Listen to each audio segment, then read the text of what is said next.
பிளாட்ஃபாரத்தில் ஒரு போர்ட்டர் கடைசி ரயில் சென்ற பிறகு கஸ்டமர் கிடைக்காதால் வீட்டுக்கு புறப்பட்டார். பிளாட்ஃபாரம் பெஞ்சில் ஒரு வயது முதிர்ந்த பெண்மணி உட்கார்ந்திருப்பதை பார்த்தார். அருகில் சென்று கேட்டார், நீங்க எந்த ஊருக்கு செல்ல வேண்டும்? நான் டெல்லிக்கு எனது மகனை பார்க்க செல்கிறேன் என்று பதிலளித்தார். இனிமேல் எந்த வண்டியும் கிடையாது. கடைசி ரயிலும் கொஞ்ச நேரம் முன்புதான் சென்றது. பெண்மணிக்கு என்ன செய்வதென்று தெரியவில்லை. கவலையுடன் பார்த்தார் அந்த போர்ட்டர். கொஞ்சம் கரிசனத்தோடு பெண்மணியை பயணிகள் அறைக்கு அழைத்து சென்றார். அங்கே இரவை கழிக்கலாம் என்றார். உங்கள் மகன் எங்கே இருக்கிறார், என்ன செய்கிறார் என்று கேட்டார். அதற்கு அந்த பெண்மணி, என் மகன் ரயில்வே துறையில் வேலை செய்கிறான்.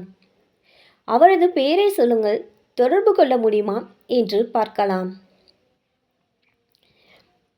என் மகன் பெயர் லால். எல்லோரும் லால் பகதூர் சாஸ்திரி என்று அழைப்பார்கள். அப்போது அவர் ரயில்வே துறை அமைச்சர். மொத்த ஸ்டேஷனும் புரண்டது. எல்லோரும் சேர்ந்து அவரை பத்திரமாக டெல்லிக்கு அனுப்பி வைத்தனர். அதை பார்த்த அந்த பெண்மணிக்கு ஒன்றும் விளங்கவில்லை. தன் மகனை பார்த்ததும் கேட்ட முதல் கேள்வி, நீ ரயில்வேயில் என்ன வேலை பார்க்கிறாய்? அமைச்சர் சொன்னது, ஒரு சிறிய எளிய வேலைம்மா.